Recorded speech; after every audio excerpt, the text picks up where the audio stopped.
नीरज चोपड़ा रिश्ते अज़दवाज में मुंसलिक हिमानी के साथ लिए 7 फेरे।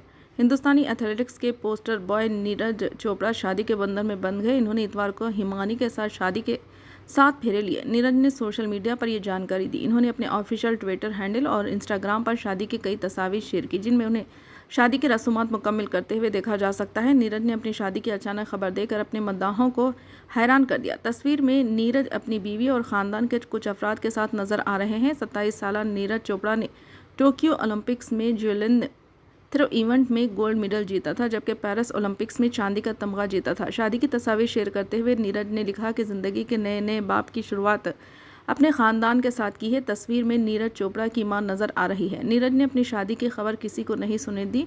नीरज जब भी कहीं जाते थे, इनसे शादी के बारे में सवालात पूछे जाते थे, वो कब शादी करने जा रहे हैं, लेकिन उन्हें कभी इसके बारे में नहीं बताया। तस्वीर को देखकर लगता है कि नीरज ने अपने घर वालों की पसंद की लड़की से शादी की है। नीरज चोपड़ा ने जिस लड़की को अपना हम सफ़र बनाया है, इसके बारे में अभी तक मालूमात सामने नहीं आई है। इससे पहले नीरज ने भी हिमानी के बारे में कभी जिक्र नहीं किया था। नीरज ने टोक्यो ओलंपिक्स में 87.58 मीटर के थ्रो के साथ तिलाई तमगा जीत कर तारीख़ रकम कर दी थी।